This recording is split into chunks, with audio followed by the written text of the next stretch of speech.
Assalamualaikum warahmatullahi wabarakatuh. Pemerintah Cina geger. Sebuah makam kuno ditemukan tersembunyi di balik tembok legendaris negara itu. Tapi yang bikin dunia tercengang, makam ini diduga milik seorang nabi yang tak tercatat dalam kitab manapun. Siapa dia sebenarnya dan mengapa jasadnya berada di wilayah yang tak pernah dikenal sebagai tanah kenabian? Tahun 2025 mencatat sebuah peristiwa mengguncang Cina bahkan dunia. Semua berawal dari sebuah kejadian tak terduga. Sebagian dari tembok besar Cina runtuh karena longsor besar yang melanda wilayah utara provinsi Hebei. Pemerintah setempat awalnya menganggap peristiwa ini hanya sebagai bencana alam biasa.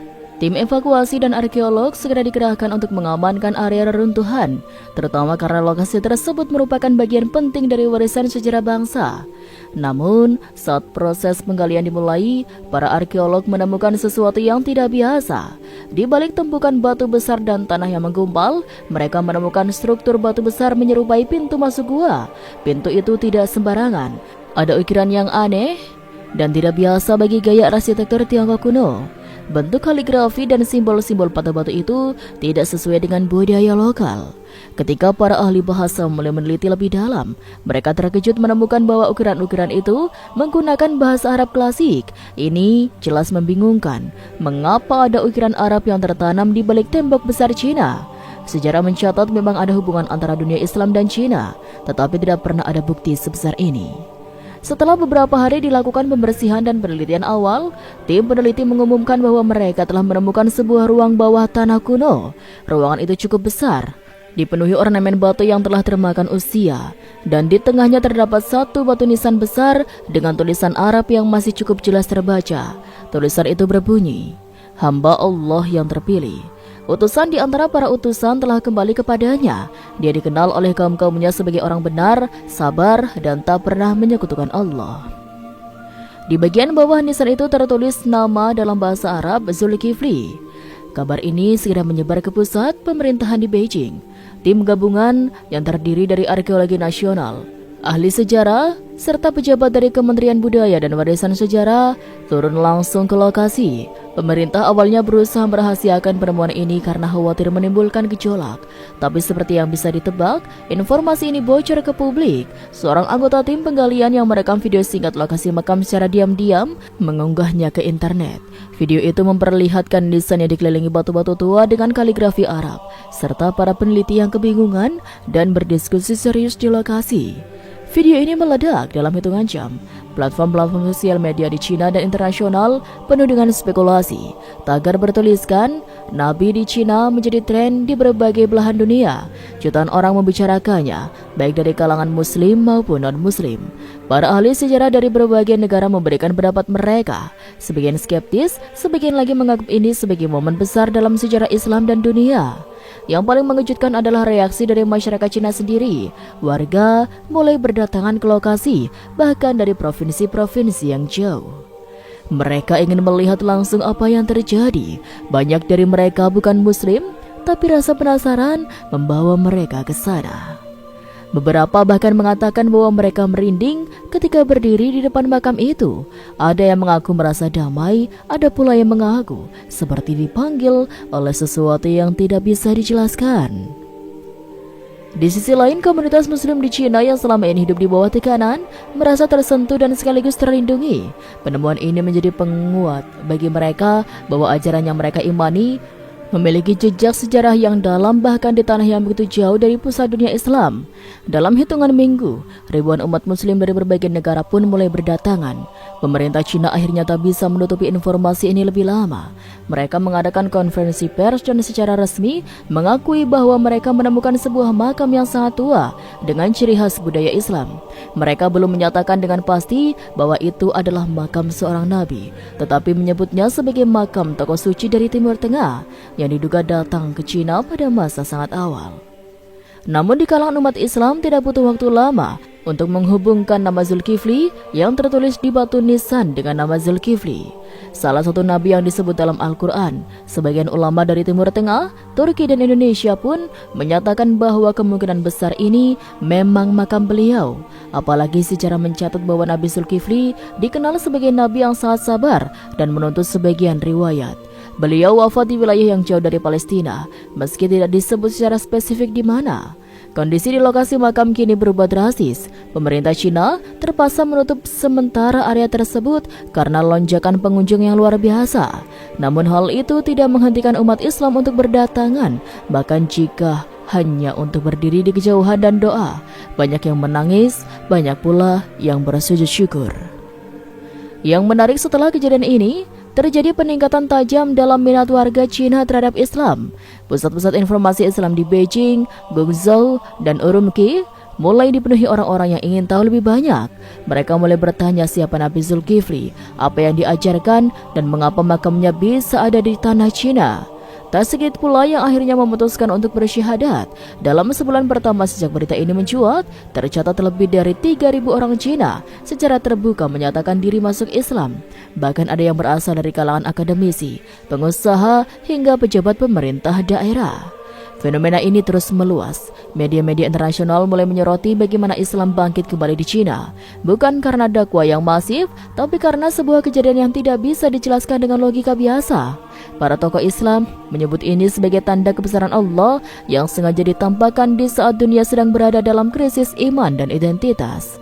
Penemuan makam yang diyakini sebagai milik Nabi Zulkifli mulai menimbulkan efek berantai. Pemerintah Cina awalnya berharap situasi akan tenang dengan menutup akses ke lokasi dan membatasi informasi. Tapi yang terjadi justru sebaliknya.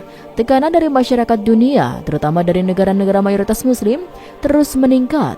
Banyak yang mendesak agar situs ini dibuka untuk penelitian internasional dan dijaga secara profesional sebagai situs sejarah penting umat manusia.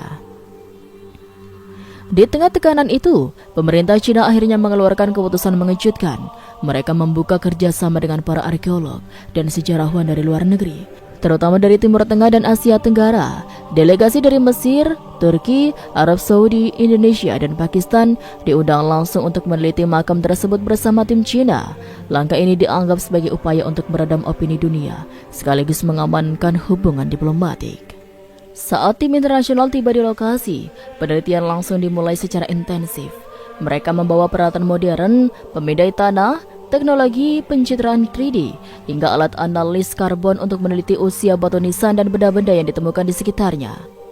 Dari hasil awal, batu nisan dan ruang bawah tanah diperkirakan telah berusia lebih dari 2.500 tahun, lebih tua dari masa dinasti Qin yang membangun tembok besar Cina. Yang membuat mereka terpaku adalah kesesuaian informasi dari batu nisan dengan kisah Nabi Zulkifli dalam beberapa sumber Islam klasik. Nama-nama yang terukir di sisi batu mengacu pada generasi sebelumnya yang dikenal dalam tradisi keturunan para nabi. Salah satu potongan kaligrafi berbunyi, "Aku adalah hamba dari Bani Israel, dijanjikan kesabaran, dan aku memegangnya sampai akhir." Selain itu ditemukan pula gulungan tua yang sudah nyaris hancur. Dengan bantuan teknologi canggih, beberapa bagian teks berhasil dibaca. Teks itu bukan dalam bahasa Arab atau Cina, melainkan semacam dialek Arab kuno, bahasa yang juga digunakan oleh bahasa Yunani kuno di Timur Tengah. Golongan itu tampaknya merupakan catatan dari para pengikut Nabi Zulkifli yang ditulis sesaat sebelum atau setelah wafatnya beliau. Salah satu terjemahan menyebutkan, "Kami menyelamatkan diri dari kehancuran di barat dan berjalan ke arah matahari terbit hingga kami temukan lembah damai yang dijaga tembok tinggi." Kalimat ini membuat sebagian peneliti menduga bahwa Nabi Zulkifli dan pengikutnya melarikan diri dari suatu konflik besar dan akhirnya menetap di kawasan timur jauh yang kini dikenal sebagai wilayah Cina Utara. Di luar situs makam, para peneliti mulai mencari bukti-bukti pendukung di daerah sekitar. Ternyata tidak jauh dari lokasi makam, terdapat desa terpencil yang dihuni oleh komunitas kecil yang mengaku mewakili asal-usul dari barat jauh. Mereka memiliki tradisi turun-temurun yang tak lazim untuk budaya Cina. Salah satu tradisi mereka adalah berpuasa dari matahari terbit hingga terbenam dan menyembah satu Tuhan yang tak berwujud. Mereka tidak menyebut nama Allah karena keterbatasan bahasa, tapi dalam ritual mereka, sebutan yang digunakan memiliki akar yang dekat dengan bahasa Ibrani dan Arab. Seorang sesepuh desa mengatakan bahwa leluhur mereka adalah orang-orang yang datang dari padang gurun yang membawa ajaran untuk hidup sederhana, sabar, dan tidak menyembah berhala. Ajaran ini secara mengejutkan sangat mirip dengan nilai-nilai tauhid dalam Islam. Penemuan ini membuat dunia akademik geger. Berbagai universitas dan lembaga sejarah berlomba-lomba untuk menerbitkan makalah ilmiah, menganalisis ulang peta migrasi para nabi, dan membandingkan kisah-kisah dari kitab suci dengan artefak yang ditemukan. Teori bahwa beberapa nabi pernah melakukan perjalanan jauh hingga ke wilayah Asia Timur mulai mendapat perhatian serius. Sementara itu, masyarakat umum tidak tinggal diam. Tayangan dokumenter, video YouTube, dan podcast tentang penemuan ini bermunculan di mana-mana. Topik tentang Nabi Zulkifli menjadi viral di platform digital dan menarik jutaan penonton dari seluruh dunia. Banyak yang mulai belajar kembali kisah para nabi dalam Islam, termasuk mereka yang sebelumnya tak tertarik sama sekali pada topik agama. Tak sedikit pula orang-orang non-muslim yang mengaku mulai tertarik pada Islam sejak penemuan ini. Salah satu tokoh publik Cina, seorang selebritas berpengaruh, secara terbuka mengungkapkan ketertarikannya pada ajaran Islam setelah mengunjungi lokasi makam. Ia mengatakan bahwa saat berada di dekat nisan itu, dirinya merasa damai dan merinding. Beberapa minggu kemudian ia mengunggah video pendek yang menunjukkan dirinya mengucap 2 kalimat syahadat. Video itu viral dan membuat jutaan orang tersentuh. Efek domino ini menciptakan suasana sosial baru di Cina. Diskusi tentang Islam kini tidak lagi dianggap tabu di ruang publik. Beberapa sekolah bahkan mulai memasukkan pelajaran tentang sejarah agama dunia secara lebih terbuka. Meski masih banyak tekanan politik, suara-suara yang menyerukan toleransi dan keterbukaan semakin kuat. Namun tidak semua pihak senang dengan perubahan ini. Beberapa kalangan ultranasionalis mulai menyebarkan teori konspirasi bahwa penemuan makam ini adalah rekayasa pihak asing. Mereka menuduh negara-negara Islam mencoba menyusupkan pengaruh melalui jalur sejarah. Tapi tuduhan itu tidak didukung bukti kuat dan masyarakat justru makin penasaran untuk mencari kebenaran sendiri. Pemerintah Cina akhirnya membentuk tim khusus yang bertugas menjaga situs makam sekaligus mengawasi arus wisatawan dan peneliti. Mereka juga membangun museum kecil tak jauh dari lokasi untuk menampung temuan arkeologi dan menyajikan informasi secara netral.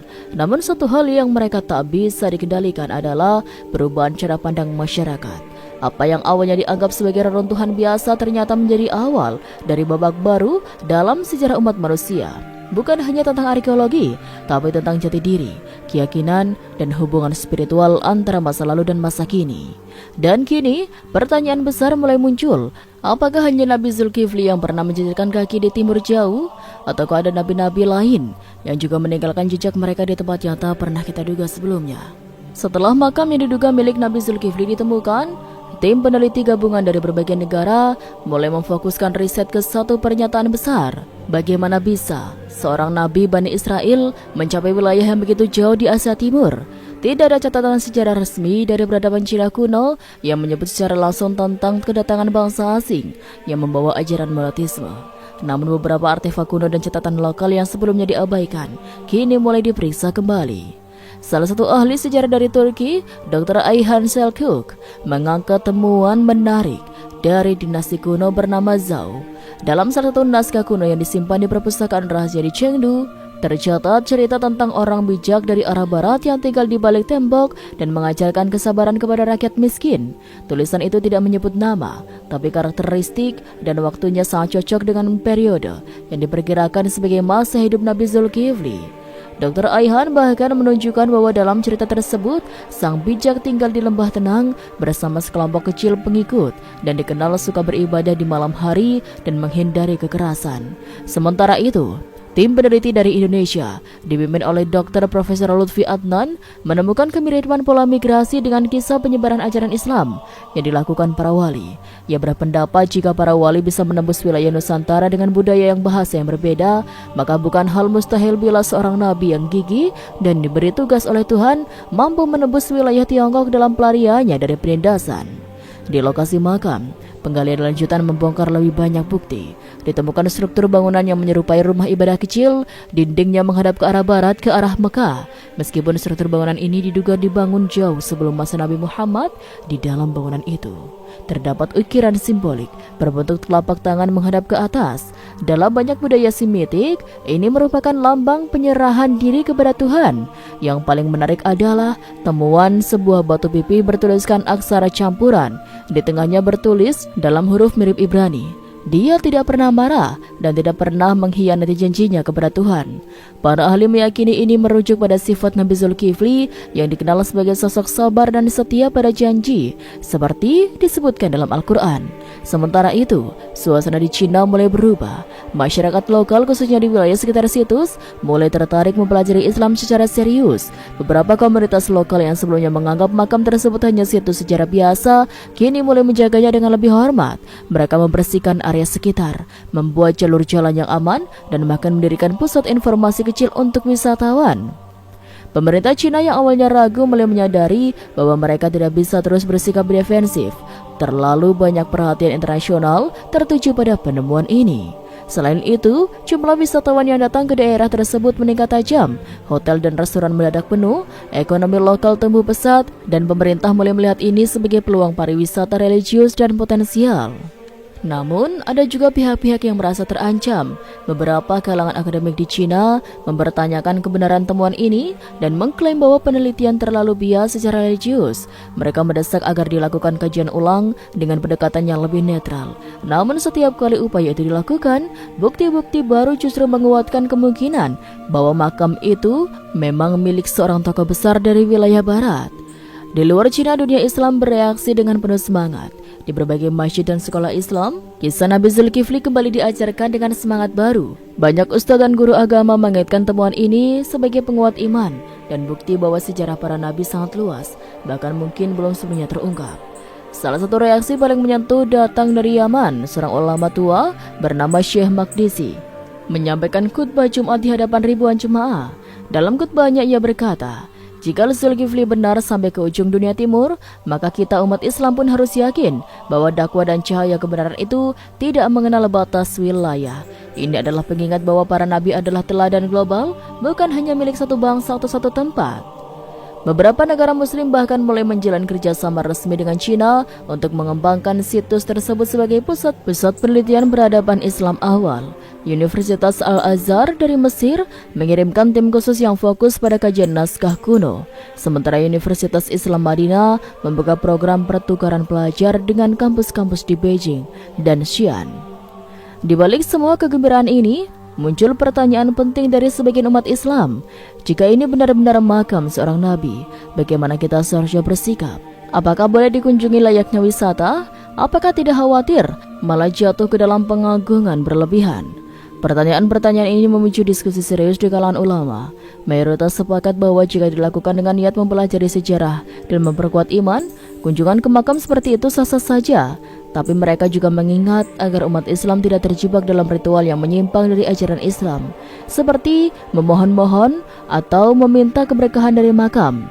Beberapa ulama bahkan melihat ini sebagai tanda-tanda zaman, bukan dari arti kiamat sudah dekat, tapi lebih kepada kebangkitan semangat umat Islam untuk menelusuri kembali akar sejarah mereka. Selama ini, banyak yang terlalu fokus pada masa kekhalifahan dan mengabaikan kisah para nabi yang menyebar ke berbagai wilayah bumi. Tak lama setelah itu, pemerintah Cina menyelenggarakan simposium internasional ternama bertema peradaban monoteis di Timur Jauh. Dalam acara tersebut, tokoh-tokoh dari berbagai agama diundang untuk berdialog, saling bertukar pandangan, dan membahas pentingnya toleransi antar budaya. Simposium itu menjadi bukti bahwa dari sebuah makam kuno yang nyaris terlupakan, dunia bisa diajak untuk duduk bersama dan mencari titik temu. Malam itu, langit di sekitar makam tampak tenang. Cahaya lampu-lampu kecil menyinari jalur menuju batu nisan yang kini dijaga ketat. Di kejauhan, suara anak-anak desa terdengar melantunkan ayat-ayat Al-Quran yang mereka pelajari dari relawan dakwah yang mulai berdatangan. Dan di tengah semua perubahan itu, satu hal yang menjadi jelas, sejarah tidak pernah mati. Ia hanya menunggu waktu untuk kembali ditemukan. Dan ketika saat itu tiba, ia akan berbicara lebih keras dari semua yang pernah ditulis di buku teks. Setelah perhatian dunia tertuju pada temuan makam misterius di balik tembok besar Cina, dunia arkeologi dan keilmuan agama memasuki fase baru. Kali ini fokus tidak hanya pada makam itu sendiri, tapi pada kemungkinan jejak-jejak lain dari peradaban atau komunitas yang dibangun oleh Nabi yang diduga sebagai Zulkifli. Tim peneliti mulai memetakan radius hingga puluhan kilometer dari lokasi makam untuk mencari petunjuk lanjutan. Di sebuah desa kecil yang terletak di selatan lokasi makam, penduduk lokal menunjukkan kepada tim peneliti sebuah gua yang sejak ratusan tahun lalu dianggap tempat suci. Tidak ada yang tahu pasti siapa yang pertama kali tinggal di sana, tapi menurut cerita turun-temurun, tempat itu dulunya menjadi tempat bermeditasi seorang dari jauh yang mengajarkan ajaran moral yang sangat berbeda dari ajaran nenek moyang mereka saat itu. Gua tersebut sangat sederhana, namun di dinding-dindingnya terdapat ukiran yang menakjubkan. Bukan seni Tiongkok kuno, melainkan pola-pola khas Timur Tengah. Pohon kurma, gambar unta, dan simbol bintang berujung 5 yang sering dijumpai dalam artefak Islam awal. Di tengah gua terdapat batu besar yang terlihat seperti tempat duduk atau tempat sholat. Arah duduknya pun menghadap ke barat. Ketika peneliti membawa alat pemindai tanah dan mendeteksi lapisan-lapisan yang tersembunyi di bawah gua, mereka menemukan sisa-sisa kayu hangus, tulang binatang kurban, dan pecahan tembikar yang mengandung sisa zaitun. Semua ini menguatkan dugaan bahwa gua itu memang digunakan oleh seseorang yang berasal dari kawasan barat. Tim peneliti asal Maroko yang dipimpin oleh Dr. Yasmina Kodari menyebutkan, ini sangat jarang terjadi. Kita tidak pernah menemukan bukti bahwa peradaban Timur Tengah kuno pernah mencapai sejauh ini. Tapi semua bukti ini benar-benar membuka pandangan baru. Sementara itu, pemerintah Cina mulai membentuk badan khusus untuk mengatur semua penelitian dan pengelolaan situs makam. Mereka menyadari bahwa semakin dalam penggalian dilakukan, semakin banyak keterlibatan internasional yang akan terjadi. Maka, koordinasi dengan UNESCO dan organisasi-organisasi Islam dunia mulai dilakukan. Protokol ziarah, perlindungan situs, dan pengaturan kunjungan mulai dibahas secara serius. Media dunia juga tak henti-hentinya memberitakan perkembangan ini. Di banyak stasiun televisi Timur Tengah, kisah Nabi Zulkifli yang sebelumnya tidak terlalu dikenal, kini menjadi sorotan utama. Ceramah-ceramah para ulama besar mulai mengangkat kisah ini sebagai contoh perjuangan Nabi yang tak kenal banyak namun memiliki peran besar. Ustadz Abdul Muiz dari Indonesia mengatakan dalam siaran televisi nasional, temuan ini bukan hanya tentang sejarah, tapi juga tentang semangat. Kita sering lupa bahwa para nabi itu diutus bukan hanya untuk satu tempat, tapi bisa saja menyebar luas bahkan di tempat yang tak pernah kita duga. Ini adalah pelajaran besar bagi kita untuk membuka wawasan bukan mempersempitnya. Salah satu kejadian yang menggetarkan hati datang dari wilayah Xinjiang. Di sebuah madrasah lokal yang selama ini sangat tertutup, tiba-tiba seorang remaja penghafal Al-Quran bernama Mali membaca sebuah ayat yang menyebutkan Zulkifli dan ia menangis. Ketika ditanya kenapa, ia berkata, "Saya merasa sangat dekat dengan beliau, seperti ada cahaya yang turun ketika saya membaca ayat itu." Fenomena ini membuat banyak orang mulai percaya bahwa temuan makam ini bukan kebetulan. Beberapa ulama bahkan menyebutnya sebagai cara Allah menunjukkan bahwa kebenaran akan selalu muncul, bahkan jika harus menunggu ribuan tahun. Namun demikian, para pemimpin Islam tetap mengingatkan agar umat tidak terjebak dalam euforia atau fanatisme lokal. Inti dari semua ini adalah mengambil ibrah, bukan sekedar berbangga. Dalam waktu bersamaan, ada penolakan dari kelompok ekstremis yang merasa bahwa temuan ini adalah bagian dari rekayasa global untuk melemahkan nilai-nilai tradisional Islam. Namun, argumen-argumen mereka dengan cepat dibantai oleh bukti-bukti ilmiah yang muncul, termasuk kesaksian ahli sejarah non-muslim yang menyatakan temuan ini valid dan terverifikasi. Beberapa waktu kemudian ditemukan naskah lain yang ditulis dalam bahasa campuran antara Persia kuno dan bahasa lokal. Naskah itu menjelaskan bahwa seorang utusan dari barat mengajarkan kesabaran dan tidak menyembah dewa-dewa. Dia menyuruh kami menyembah Tuhan satu-satunya dan berkata bahwa setelahnya akan datang nabi terakhir dari bangsa Arab. Kalimat terakhir ini membuat geger semua peneliti. Jika benar, ini adalah pengakuan bahwa nabi yang dimakamkan tersebut sudah menyampaikan nubuat akan datangnya Nabi Muhammad jauh sebelum nabi kenabian dimulai. Beberapa sarjana menyebut bahwa ini bisa jadi menjadi titik temu antara sejarah para nabi dan lintasan geopolitik spiritual dunia. Jika benar bahwa seorang nabi dari Bani Israel pernah tinggal di Cina, maka peta dakwah dunia perlu ditinjau ulang. Dunia Islam tidak lagi hanya memusat di Timur Tengah, tapi bisa mencakup wilayah timur jauh seperti Tiongkok dan sekitarnya. Pemerintah Cina akhirnya memutuskan membangun museum khusus untuk menceritakan kisah penemuan ini, lengkap dengan bukti-bukti arkeologis, dokumentasi peneliti, dan ruang khusus untuk pemahaman lintas agama. Museum ini tidak memaksakan keyakinan, namun membuka dialog antara sains dan iman. Kini, makam yang tadinya sunyi telah menjadi tempat refleksi spiritual dan ilmu pengetahuan. Ribuan orang datang bukan hanya untuk melihat batu nisan, tapi untuk merenung tentang sejarah yang terkubur begitu lama. Dan dari balik tanah yang diam, dunia akhirnya mulai mendengar kembali suara seorang nabi yang selama ini dilupakan. Suara tentang kesabaran, keikhlasan, dan janji kepada Tuhan yang tak pernah ia langgar. Pasca dibukanya museum khusus dan meningkatnya perhatian internasional terhadap makam yang diyakini sebagai makam seorang nabi, pemerintah Cina mengundang berbagai tokoh lintas agama, sejarawan dan arkeologi ternama dalam berbagai negara untuk menghadiri sebuah simposium terbuka di Beijing. Tujuannya bukan sekedar memamerkan temuan, tapi mempertemukan berbagai perspektif dalam semangat kolaborasi keilmuan dan pemahaman antar budaya. Di antara para undangan, hadir pula Dr. Hasan Al-Baidawi dari Mesir, seorang pakar tafsir yang sudah menulis puluhan buku tentang sejarah para nabi dalam Al-Quran. Ia hadir bersama timnya yang terdiri dari ahli filologi, antropolog, dan ilmu teknologi pemetaan digital. Ketika diperlihatkan rekaman visual, artefak dari gua serta naskah kuno yang berbor ini berhasil diterjemahkan. Sebagian, Dr. Hasan terlihat sangat terharu. Jika ini benar-benar peninggalan dari Nabi Zulkifli, maka ini salah satu penemuan paling penting dalam sejarah Islam modern, katanya. Simposium itu tidak hanya menampilkan presentasi, tapi juga menjadi ruang diskusi terbuka. Ada debat panjang soal metodologi penelitian, keabsahan data, hingga nilai-nilai universal dari pesan yang disampaikan oleh Nabi tersebut. Yang menarik, sebagian besar peserta non-muslim tidak mempersoalkan identitas kenabian, tapi justru fokus pada nilai-nilai ajarannya yang mengajarkan kesabaran, keadilan, dan tauhid. Seorang profesor asal Jerman, Dr. Ulrich Meyer, yang ahli dalam sejarah Timur Jauh, menyampaikan pendapat mengejutkan. Ia berkata, jika Cina benar-benar pernah menjadi tempat tinggal seorang nabi dari Timur Tengah, maka banyak hal dalam sejarah lokal yang harus ditafsir ulang.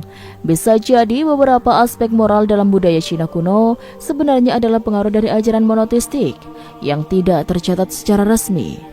Pernyataan itu langsung memicu perhatian publik. Banyak orang mulai menggali kembali kisah-kisah rakyat yang selama ini dianggap mitos. Salah satunya adalah legenda tentang seorang lelaki asing yang menolak menyembah langit dan dewa-dewa, yang hidup sederhana dan mengajarkan agar manusia hanya menyembah satu Tuhan.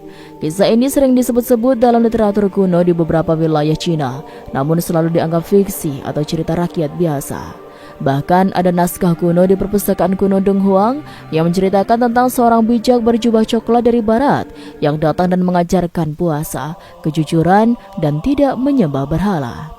Para ahli bahasa mengaitkan deskripsi itu dengan karakteristik nabi-nabi dari Bani Israel termasuk Zulkifli.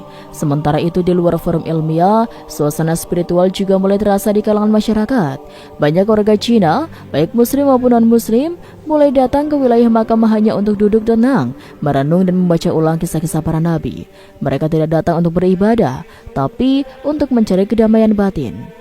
Fenomena ini menciptakan arus wilayah religi yang tidak pernah terjadi sebelumnya di negara itu. Di satu sisi, pemerintah Cina menghadapi tantangan. Mereka harus menjaga keseimbangan antara mengolah situs bersejarah dengan sensitivitas agama, menjaga keamanan, dan tetap menghormati ideologi negara. Namun seiring waktu, pendekatan mereka mulai melunak. Bahkan dalam sebuah pernyataan resmi, seorang juru bicara Kementerian Budaya menyatakan, "Kami tidak melihat ini sebagai promosi agama, tapi sebagai bagian dari warisan sejarah umat manusia yang layak dihormati." Tak lama setelah itu, sebuah lembaga riset internasional melakukan penggalian tambahan di sisi timur makam. Di sana mereka menemukan artefak yang diyakini sebagai pemilik para pengikut Nabi tersebut. Ada catatan dalam batu yang berbunyi, "Kami datang bersamanya dari negara jauh." Ia tidak pernah marah, tidak pernah lalai, dan selalu menepati janji. Ia mengajarkan kami bersabar dan berserah diri kepada Tuhan yang satu. Tulisan ini semakin memperkuat argumen bahwa nabi tersebut tidak datang sendiri, yang mungkin membawa sekelompok kecil pengikut dari wilayah asalnya. Mereka bisa jadi adalah pelarian, pengembara, atau utusan rahasia yang diutus Tuhan ke bagian dunia yang belum tersentuh ajaran tauhid. Para arkeolog dan sejarawan menyebut mereka sebagai komunitas Zulkifli. Pada saat yang sama, beberapa peneliti Muslim mulai mengaitkan peristiwa ini dengan tafsir-tafsir klasik. Dalam kitab-kitab tafsir lama, memang ada catatan bahwa Zulkifli hidup di luar wilayah Bani Israel pada satu fase hidupnya. Ada pula tafsir yang menyebut ia berhijrah di negeri-negeri yang jauh dari Syam. Namun karena kurang data sejarah, tafsir itu tidak terlalu diangkat. Kini temuan ini memberi dukungan nyata bahwa kemungkinan hijrah itu memang benar-benar terjadi dan tempat tujuannya adalah wilayah Tiongkok. Tidak sedikit pula yang mulai menyusun penelitian lanjutan untuk menggali kemungkinan adanya pengaruh ajaran Zulkifli terhadap pemikiran Konfusius atau filsafat teisme awal. Walaupun belum ada kesimpulan pasti, tetapi banyak konsep seperti keadilan, pengendalian diri, dan etika hidup sederhana yang terasa selaras. Di hari terakhir simposium, seluruh peserta diajak mengunjungi langsung situs makam. Mereka diminta mengenakan pakaian khusus, menjaga kesopanan, dan tidak mengangkat suara. Di sana suasana sangat hening. Sebagian pengunjung terlihat menangis, sebagian lain terdiam dalam kekaguman. Bahkan yang bukan muslim pun mengaku merasakan semacam kehadiran spiritual yang kuat di tempat itu. Dalam perjalanan kembali, Dr. Hasan menulis dalam catatannya, ini bukan hanya perjalanan ke makam seorang nabi, ini perjalanan menelusuri sisi lain dari sejarah manusia yang selama ini kita abaikan. Ternyata, wahyu bisa saja turun di tempat yang tidak kita sangka, dan kebenaran kadang terkubur sangat dalam, menunggu saatnya untuk bangkit kembali. Beberapa bulan setelah simposium internasional di Beijing, gaung penemuan makam Nabi itu tak juga surut. Bahkan perhatian dunia justru semakin besar. Lembaga-lembaga berita global mulai mengangkat laporan mendalam, dan banyak tokoh agama dari berbagai penjuru dunia ingin melihat langsung situs tersebut. Namun di balik sorotan media dan kehebohan publik, sebuah tim kecil dari Lembaga Riset Islam Internasional (LRII) justru memilih bergerak diam-diam. Mereka dipimpin oleh Profesor Mardani Al-Faruqi, seorang peneliti asal Indonesia yang dikenal tenang dan teliti. Profesor Mardani tidak datang untuk mencari popularitas. Tujuan utamanya sederhana, membuktikan kebenaran secara ilmiah tanpa membiarkan emosi atau esensi ikut bercampuri penilaian. Tim ini mendapatkan izin khusus dari pemerintahan Cina untuk memeriksa situs makam selama 2 minggu penuh, termasuk bagian-bagian gua dan terowongan bawah tanah yang belum dijamah oleh tim sebelumnya. Salah satu hal yang menarik perhatian mereka adalah adanya sistem ventilasi kuno yang mengarah langsung ke arah gua. Ventilasi ini tidak dibuat sembarangan, ukurannya seragam, sudut kemiringannya presisi, dan jalurnya mengikuti arah cahaya matahari pagi. Ini menunjukkan bahwa orang yang membangunnya memiliki pengetahuan teknik dan astronomi, ujar Profesor Mardani. Selama penelitian itu, mereka menemukan satu ruang tersembunyi yang sebelumnya tertutup batu besar. Setelah membuka jalan masuk secara hati-hati, mereka mendapati ruang kecil dengan tembok berukir. Di sana terdapat lukisan dinding yang memperlihatkan sosok berjanggut dengan tangan mengarah ke langit, dikelilingi oleh sekelompok orang yang mendengarnya. Di bawahnya bertuliskan dalam aksara kuno lokal, dia datang dari arah barat dan menyampaikan bahwa Tuhan hanya satu.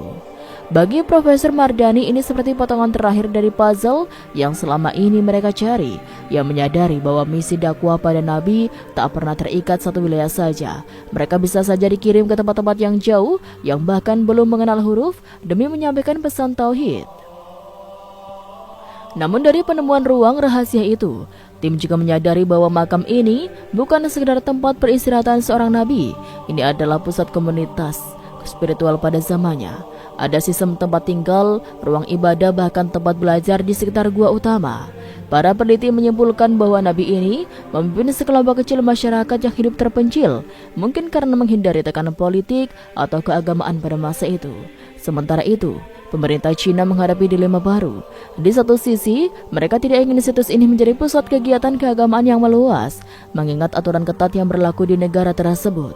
Di sisi lain, mereka tak bisa membendung arus masyarakat lokal yang datang untuk melihat dan merenung. Beberapa warga bahkan mulai menyebut tempat itu sebagai lembah kebenaran, karena menganggap bahwa orang yang dikuburkan di sana bawa ajaran yang lurus, adil, dan penuh kasih sayang. Fenomena ini mulai menyebar ke berbagai kota. Orang-orang mulai membaca kisah para nabi, baik dari Al-Quran maupun dari sumber-sumber sejarah kuno. Di perpustakaan dan kota kuno, buku-buku tentang Zulkifli, nabi-nabi Bani Israel, dan sejarah monoteisme mulai laris manis. Bahkan banyak pemuda Tiongkok yang sebelumnya tidak tertarik dengan agama, kini mulai menggali ajaran tauhid. Salah satu yang paling viral di media sosial adalah testimoni dari seorang pemuda ateis bernama Zhang Wei yang menulis, "Saya datang ke situs ini hanya karena penasaran, tapi saat berdiri di depan makam dan membaca kisah hidup orang yang dikubur di situ, saya merasa seperti tersentuh oleh sesuatu yang tak pernah terlihat. Ia tidak punya kekuatan militer, tidak punya kerajaan, tapi ajarannya tetap hidup hingga hari ini. Mungkin ini yang disebut sebagai kekuatan kebenaran." Kesaksian Zhang Wei mendapatkan jutaan like dan dibagikan seluruh dunia. Banyak netizen dari luar Cina memberikan komentar positif. Mereka menyebut bahwa ini adalah pertanda bahwa dunia kini mulai haus akan spiritualitas yang murni, bukan yang dipopularitas atau diperalat. Namun di tengah semua euforia itu, muncul juga gelombang penolakan dari kelompok-kelompok tertentu. Beberapa pihak ekstrim menganggap penemuan ini sebagai upaya mengislamisasi sejarah. Mereka menyebarkan narasi tandingan bahwa situs ini hanyalah makam orang bijak lokal, bukan nabi. Mereka juga menuduh para peneliti dari dunia Islam sebagai penyusup yang membawa agenda tersembunyi. Menanggapi hal ini, Profesor Mardani hanya tersenyum. "Kami datang bukan untuk mengubah keyakinan siapapun. Kami hanya meneliti. Jika hasil penelitian kami tidak disukai, itu bukan masalah, tapi jangan biarkan ketakutan menghalangi kebenaran ilmiah," katanya kepada salah satu stasiun televisi. Sikap tenang dan ilmiah seperti itulah yang membuat Profesor Mardani mendapatkan banyak dukungan, bahkan dari kalangan akademis Cina sendiri. Sejumlah profesor lokal yang sebelumnya skeptis mulai berubah pikiran setelah melihat bukti-bukti fisik dan catatan sejarah yang diungkap dengan transparan. Dalam pertemuan penutup bersama pejabat Kementerian Kebudayaan, Profesor Mardani memberikan laporan lengkap tentang hasil penelitiannya. Ia menutup laporannya dengan satu kalimat sederhana, "Kadang yang kita anggap sebagai cerita lama ternyata adalah fakta sejarah yang tertimbun waktu, dan Tuhan selalu punya cara untuk mengingatkan manusia kapanpun dia mau." Dengan laporan itu, pemerintah Cina akhirnya memutuskan untuk menetapkan situs tersebut sebagai zona warisan sejarah dan kebijakan spiritual.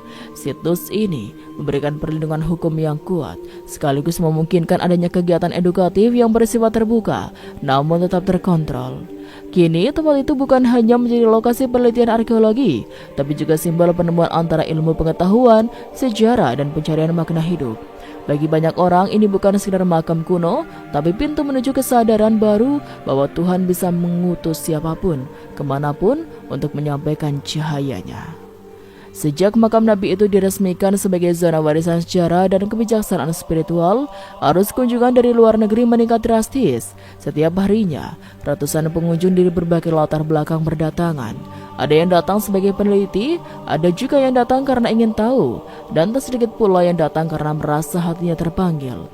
Namun di tengah kepadatan pengunjung yang sorotan internasional, ada satu hal yang mulai menarik perhatian para arkeolog dan peneliti bahasa kuno.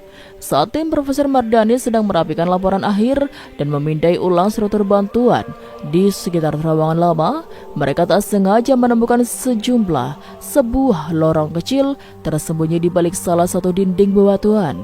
Lorong itu tertutup oleh lempengan batu datar yang terlihat seperti bagian alami dari gua. Butuh waktu 2 hari untuk membukanya dengan hati-hati karena ada kekhawatiran akan merusak struktur di dalamnya.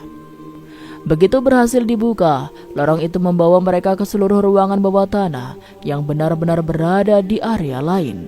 Ukirannya lebih halus, suhunya lebih sejuk, dan dindingnya tertulis rangkaian simbol serta tulisan yang belum pernah dijumpai sebelumnya. Dalam penelitian situs ini, setelah dibersihkan, mereka menyadari bahwa ini adalah semacam ruang arsip atau ruang pribadi. Di tengah ruangan, ada kotak batu kecil setinggi pinggang yang di atasnya diletakkan semacam wadah dari logam tipis. Ketika wadah itu dibuka, mereka menemukan gulungan kulit yang tampaknya berasal dari zaman sangat lama. Tulisan di atasnya sangat rapi, menggunakan tinta hitam dan merah.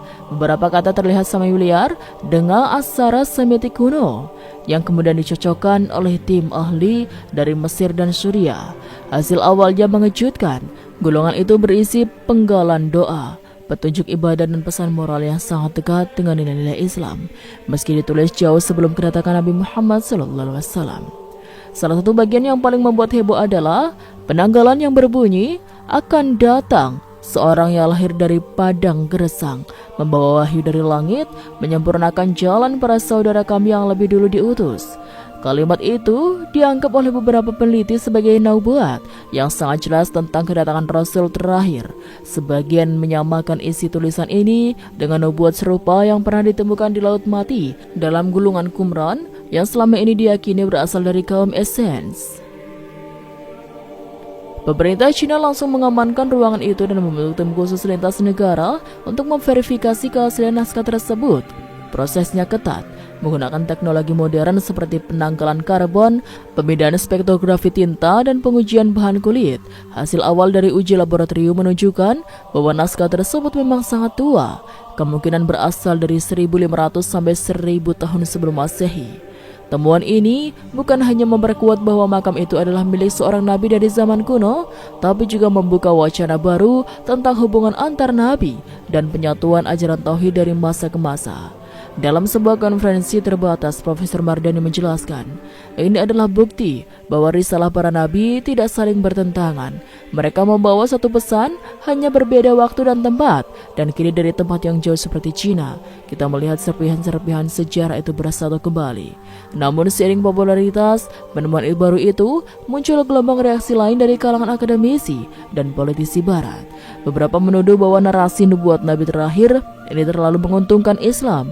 Mereka mendesak agar interpretasi keagamaan dibatasi dan protes kajian dikembalikan sepenuhnya ke ranah arkeologi dan sejarah. Menanggapi hal ini, pemerintah Cina tetap netral. Mereka tidak menyebut nama nabi tertentu dalam pengumuman resmi, namun tetap menyampaikan bahwa artefak itu mengandung nilai spiritual universal yang mengajarkan keesaan Tuhan dan kedamaian di antara manusia. Sikap ini disambut baik oleh publik, meski tetap membuat banyak kalangan bertanya-tanya. Sementara itu, situs makam mulai mendapatkan kunjungan khusus dari tokoh-tokoh dunia. Di antaranya adalah seorang ulama besar dari Afrika Utara, pendeta Kristen Ortodoks dari Ethiopia, bahkan seorang rabi Yahudi liberal dari Amerika Serikat. Mereka semua datang bukan untuk mengklaim, tapi untuk menyaksikan langsung dan berdialog. Salah satu pertemuan paling bersejarah terjadi saat ketiganya berdiri bersama di depan makam, lalu berdoa dengan cara masing-masing sambil menyampaikan pesan damai di depan media. Momen ini viral dan disebut sebagai Hari Doa Tembok Timur. Media menyebutnya sebagai simbol bahwa manusia dari latar belakang berbeda bisa bersatu saat mereka menghadapi sesuatu yang lebih besar dari sekedar identitas, yaitu kebenaran dan pencarian makna hidup. Sementara itu di kalangan masyarakat awam, cerita-cerita spiritual mulai bermunculan. Beberapa pengunjung mengaku mengalami mimpi aneh setelah mengunjungi makam. Ada yang bermimpi bertemu lelaki tua berjanggut yang hanya berkata satu kalimat, "Tuhanmu satu, maka jangan engkau membagi-baginya." Meski kisah-kisah ini sulit diverifikasi secara ilmiah, namun semakin memperkuat aura spiritual situs tersebut. Di sisi lain, muncul gerakan-gerakan diskusi dan komunitas kecil di kota-kota besar Cina. Mereka mulai mengkaji kembali sejarah spiritual nenek moyang mereka, bahkan mulai membuka percakapan tentang konsep ketuhanan dalam kehidupan modern. Ada yang menyebut ini sebagai gelombang baru kesadaran rohani di timur. Di akhir masa penelitian tahap kedua, Profesor Mardani membuat satu catatan penting dalam laporannya. Yang terkubur di lembah sunyi itu bukan hanya jasad seorang nabi, tapi juga pesan yang selama ini dilupakan dunia, bahwa manusia harus kembali pada nilai dasar penciptaan, menyembah Yang Esa, berbuat adil dan hidup damai. Meski dunia mulai menaruh perhatian serius pada situs makam nabi yang ditemukan di sekitar tembok besar Cina, ada satu hal yang belum selesai. Siapa sebenarnya nabi yang dimakamkan di sana?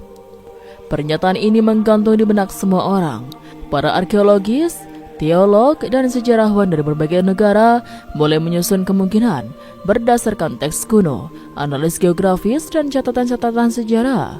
Tim dari Turki bahkan membawa manuskrip Ottoman yang menyebut tentang seorang nabi dari Timur Tengah yang jauh tinggal di antara dua gunung dekat dengan negeri raja besar. Meski deskripsinya masih samar, sebagian mengaitkannya dengan kisah Zulkarnain. tokoh yang disebut dalam Al-Quran sebagai pemimpin besar yang pernah membangun tembok pelindung dari makhluk perusak bernama Yajuj dan Majuj. Namun, hipotesis itu masih terlalu jauh. Tidak ada bukti kuat bahwa yang dimakamkan di situs tersebut adalah Zulkarnain. Maka para peneliti mencoba mendekatkan yang lebih hati-hati. Mereka menyusun daftar para nabi yang dikenal dalam sejarah agama-agama Samawi, khususnya yang memiliki kaitan dengan wilayah timur atau kawasan non-Arab. Dalam proses itu muncullah satu nama yang mulai perlahan disebut-sebut, yaitu Nabi Khidir. Sosok ini sangat misterius. Dalam tradisi Islam, Khidir dikenal sebagai hamba Allah yang diberi ilmu langsung darinya. Seorang yang tak pernah disebut secara langsung sebagai nabi dalam Al-Quran, namun jelas memiliki status sangat tinggi di sisi Allah. Ia pernah bertemu dengan Nabi Musa dalam kisah yang unik, menunjukkan tindakan-tindakan yang tak bisa dipahami oleh logika biasa. Tapi semuanya memiliki hikmah mendalam. Beberapa teks kuno dari Timur Tengah menyebut bahwa Khidir memiliki hubungan erat dengan wilayah-wilayah jauh di timur. Dalam beberapa tradisi sufi, bahkan disebut bahwa Khidir bisa hadir di berbagai tempat dalam waktu berbeda, seolah ia tidak terkait oleh ruang dan waktu. Hal ini membuat identitasnya semakin misterius. Namun kembali pada makam itu, para ahli mengumpulkan lebih banyak petunjuk. Salah satu panel batu di ruang bawah tanah yang ditemukan sebelumnya memiliki gambar sungai yang mengalir di bawah dua gunung. Di atasnya tertulis dalam aksara kuno semacam syair. Ia datang dari barat menuju timur. Ia tidak wafat karena usia, tapi karena perintah Tuhan. Ia berdiam untuk menanti waktu, tapi waktu telah memilih untuk mengakhirinya. Kalimat ini membuat diskusi makin hangat. Sebagian menilai itu merujuk pada sosok yang diabdikan oleh Tuhan untuk sebuah tugas panjang, lalu akhirnya meninggal setelah tugasnya selesai. Apakah ini merujuk pada Nabi Khidir atau pada nabi lainnya? Sementara diskusi terus berkembang, pemerintah Cina mengizinkan pembukaan bagian bawah makam. Untuk pertama kalinya, selama ini hanya area luar dan ruang tengah yang dibuka untuk umum dan penelitian. Bagian bawah makam diyakini sebagai ruang inti, tempat di mana jasad disemayamkan. Pembukaan itu dilakukan secara hati-hati dengan protokol ilmiah dan spiritual. Tim dari Tiongkok bekerja sama dengan peneliti Muslim dari Mesir, Turki, dan Indonesia. Mereka melakukan penyucian tempat terlebih dahulu, lalu membuka ruang inti dengan membaca doa dalam 3 bahasa, Arab, Mandarin, dan Inggris. Begitu pintu besi tua yang tersembunyi itu dibuka, ruangan kecil tampak sangat sederhana, tidak mewah, tidak megah. Di tengahnya terdapat balok putih batu yang posisinya miring, seolah menjadi simbol tidur panjang. Di sisi batu itu terdapat potongan kain yang mulai rapuh, namun memiliki sulaman emas dengan kalimat Arab kuno, La ilaha illallah. Semua orang terdiam, tak ada suara, hanya desahan nafas kagum dan rasa tak percaya. Seorang tokoh agama asal Indonesia yang ikut menyaksikan pembukaan itu hanya berbisik lirih, Subhanallah, ini bukan sekedar makam, ini tempat yang menyimpan cahaya zaman. Pemerintah Cina kemudian mengeluarkan pernyataan resmi bahwa situs ini akan dijadikan pusat peradaban lintas agama. Mereka menyebutnya Pusat Damai Tembok Timur. Pusat ini akan menjadi tempat riset, tempat ibadah lintas keyakinan, serta museum spiritual yang mengangkat nilai-nilai ketauhidan, kebijaksanaan, dan perdamaian. Namun tak semua pihak menyambut baik. Sebagian tokoh dari kalangan ateis komunis mengkritik langkah pemerintah, menganggap proyek itu terlalu memberi ruang pada kepercayaan dan dogma. Tapi suara masyarakat jauh lebih kuat. Mereka menyambut baik karena situs itu menjadi tempat refleksi, bukan pemaksaan keyakinan. Banyak pemuda Cina yang awalnya skeptis kini mulai tertarik belajar sejarah keagamaan mereka dan bertanya tentang makna hidup yang lebih dalam. Sementara itu dari luar negeri, seruan mulai muncul dari situs ini diakui oleh UNESCO sebagai warisan dunia. Mereka menilai bahwa makam Nabi tersebut memiliki dampak besar terhadap spiritualitas global, bukan hanya umat Islam. UNESCO menyambut baik inisiatif ini, namun meminta kajian lebih lanjut dan mendokumentasi lengkap. Tim Profesor Mardani menutup laporan tentang tahap 3 dengan kalimat yang kemudian dikutip di banyak media internasional. Siapapun yang dimakamkan di sini, ia bukan milik satu agama. Ia adalah milik manusia yang mencari kebenaran, cahaya, dan jalan pulang. Beberapa minggu setelah pembukaan ruang inti makam, publik internasional mulai menunjukkan reaksi yang lebih serius. Berbagai media besar dunia mengangkat berita ini sebagai topik utama. Di Timur Tengah, para cendekiawan Islam menyelenggarakan konferensi khusus bertajuk Warisan Para Nabi dan Penemuan Abad Ini. Di Eropa dan Amerika, diskusi panel bermunculan di kampus-kampus terkemuka, membahas kemungkinan dampak dari penemuan makam ini terhadap narasi sejarah dunia. Sementara itu, pemerintah Cina menghadapi dilema baru. Situs makam ini kini menjadi magnet ziarah spiritual. Tidak hanya bagi umat muslim, tetapi juga orang-orang dari berbagai latar belakang kepercayaan. Setiap hari ribuan orang datang ke situs tersebut. Ada yang datang dengan penuh kekaguman, ada yang datang untuk mencari makna hidup, dan tak sedikit pula yang datang hanya karena penasaran. Namun, jumlah pengunjung yang terus meningkat mulai mengganggu kestabilan lokasi.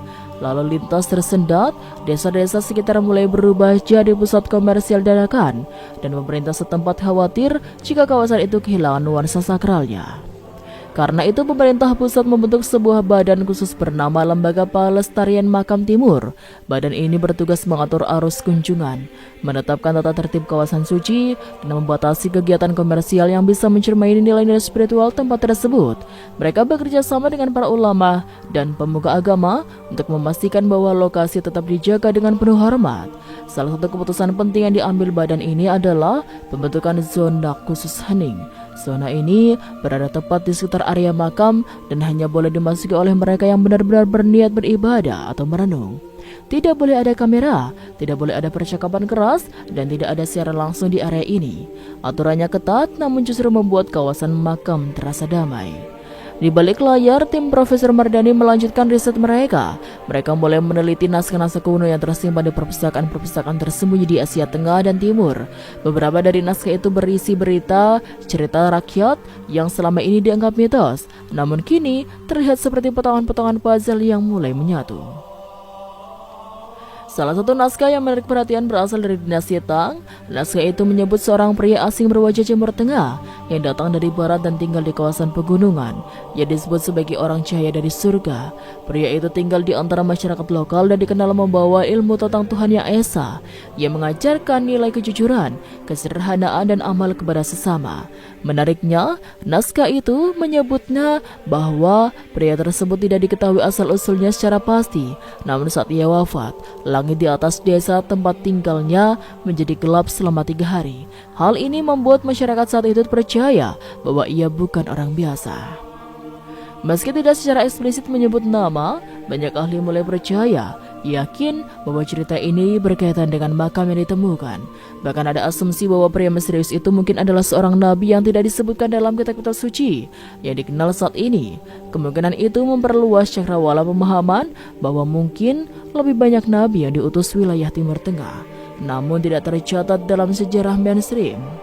Dalam Al-Quran sendiri disebutkan bahwa Allah mengutus Rasul ke setiap umat, dan tidaklah kami mengutus seorang Rasul pun melainkan dengan bahasa kaumnya, agar ia dapat memberi penjelasan kepada mereka. Quran Surat Ibrahim ayat 4. Maka tidak menutup kemungkinan bahwa wilayah Cina pun pernah mendapat utusan dari Allah, namun hilang dari rekam sejarah karena pergantian dinasti. Invasi atau pembakaran dokumen-dokumen kuno. Sementara diskusi terus berlanjut, muncul kelompok-kelompok spiritual baru yang menganggap makam tersebut sebagai titik kebangkitan kesadaran dunia. Beberapa dari mereka mulai membuat tafsir-tafsir sendiri, bahkan ada yang mencoba menghubungkan temuan ini dengan ramalan-ramalan kuno tentang akhir zaman. Pemerintah Cina dengan tegas mengatakan bahwa mereka tidak mendukung teori ekstrim atau kultus apapun yang mencoba memanfaatkan situs al-makam ini untuk kepentingan kelompok tertentu. Situs itu harus tetap menjadi tempat ilmiah dan spiritual yang bersih dari spekulasi liar. Di tengah situasi yang makin kompleks, Profesor Mardani membuat satu keputusan besar. Ia mengundang sejumlah pemuka agama dunia untuk berkumpul langsung di situs makam. Undangan ini diterima oleh para tokoh Muslim, Kristen, Yahudi, dan Buddha, serta bahkan pemimpin spiritual dari agama-agama lokal Cina seperti Tao dan Konfusianisme. Pertemuan itu berlangsung dalam suasana tenang dan penuh rasa hormat. Tidak ada debat, tidak ada klaim kebenaran tunggal. Yang ada hanyalah upaya bersama untuk memahami apa yang sebenarnya terjadi di balik penemuan ini. Dalam forum itu, Profesor Mardani menyampaikan satu kalimat yang membuat banyak orang terdiam. Kita semua sedang berdiri di depan sebuah pintu sejarah yang terbuka sedikit demi sedikit. Mungkin bukan untuk menjawab semua pertanyaan, tapi untuk mengingatkan kita bahwa manusia tidak pernah sendiri di dunia ini. Forum lintas agama itu menghasilkan satu deklarasi damai, Deklarasi Cihaya Timur, berisi komitmen untuk menjaga situs makam tersebut sebagai warisan bersama, bukan milik satu bangsa atau agama. Semua pihak sepakat untuk mendukung riset lanjutan, menghormati tempat suci itu, dan menjadikan lokasi tersebut sebagai simbol kesatuan umat manusia dalam mencari kebenaran. Setelah deklarasi damai lintas agama diumumkan, situasi di sekitar makam mulai berubah arah. Tempat itu tidak lagi dianggap sebagai sekedar situs kuno atau objek wisata spiritual. Ia berubah menjadi pusat perhatian dunia dalam bidang ilmu pengetahuan, keagamaan, dan diplomasi budaya. Namun kebersamaan dengan itu, muncul juga tekanan dari berbagai pihak yang tidak nyaman dengan arah perkembangan ini. Beberapa kelompok konservatif dari berbagai agama mulai menyuarakan kekhawatiran. Mereka menilai bahwa keterlibatan lintas agama dalam situs yang diduga sebagai makam seorang nabi justru akan menimbulkan kekacauan akidah. Di sisi lain, kelompok sekuler mengkritik bahwa situs ini terlalu dimonopoli oleh pendekatan religius, padahal seharusnya murni menjadi objek arkeologi ilmiah. Tekanan ini membuat pemerintah Cina kembali melakukan evaluasi menyeluruh. Mereka membentuk komite gabungan yang terdiri dari arkeolog, sejarawan, ahli tafsir agama, serta diplomat budaya. Sementara itu, Profesor Mardani dan timnya berhasil memperoleh akses ke salah satu manuskrip langka yang baru ditemukan di Tibet. Dalam naskah itu tertulis kisah tentang seorang lelaki asing yang datang dari barat jauh, membawa kitab dan ajaran tentang satu Tuhan. Lelaki itu disambut oleh seorang raja lokal yang tertarik pada ajarannya dan memberinya tempat tinggal di pegunungan terpencil agar aman dari gangguan politik. Lelaki itu menghabiskan sisa hidupnya mengajarkan kebijaksanaan, beramal, dan menyembuhkan orang-orang sakit. Ia tidak pernah mengaku sebagai nabi, tetapi masyarakat sekitar meyakini bahwa ia adalah utusan Tuhan karena kedamaian ilmunya dan mukjizat yang menyertainya. Setelah wafat, makamnya dijaga oleh keturunan dari pengikut pertamanya yang kemudian menyamarkan lokasinya karena takut disalahgunakan oleh penguasa baru setelah keruntuhan kerajaan tersebut. Selama ribuan tahun, hanya segelintir orang yang tahu letaknya sampai akhirnya terkubur dalam debu waktu. Isi naskah ini mendekati prediksi ruang makam yang ditemukan. Bahkan, peta kasar yang tergambar di dalamnya cocok dengan kontur wilayah pegunungan tempat makam itu berada. Fakta ini menambah bobot bahwa penemuan makam bukan kebetulan, melainkan bagian dari sejarah besar yang nyaris terlupakan. Berita ini bocor ke publik internasional membuat komunitas muslim semakin yakin bahwa yang ditemukan adalah makam seorang nabi. Meskipun tidak dapat dipastikan siapa namanya, ada kemungkinan ia adalah seorang satu nabi yang hanya dikenal oleh kaum lokal pada masanya. Sebagaimana disebut dalam Al-Quran bahwa banyak nabi utusan, namun tidak semua diceritakan secara rinci dalam kitab suci. Di tengah antusiasme itu, muncul seorang peneliti independen dari Iran bernama Dr. Rahmat Yazdi. Ia membawa sudut pandang baru yang cukup menggugah. Menurutnya, makam ini bisa jadi adalah milik Nabi Zulkarnain, figur yang dalam Al-Quran dikenal sebagai pemimpin besar dan pembangun tembok besar untuk menahan Ya'juj dan Ma'juj. Dr. Rahmat menyampaikan bahwa keberadaan tembok besar yang disebut dalam ayat secara geografis memang cocok dengan lokasi tembok Cina, dan bahwa kisah dalam kitab suci mungkin terhubung dengan lokasi penemuan ini. Namun klaim ini menimbulkan perdebatan baru. Banyak ulama menolak mengidentifikasi nama Nabi secara gegabah tanpa ada dalil yang jelas. Namun setidaknya, hipotesis itu membuka ruang diskusi baru dan menggairahkan kembali kajian tafsir modern terhadap ayat-ayat suci Al-Quran yang selama ini dianggap misterius. Sementara itu, UNESCO menyatakan ketertarikannya untuk menetapkan makam ini sebagai warisan dunia. Namun prosesnya tidak mudah.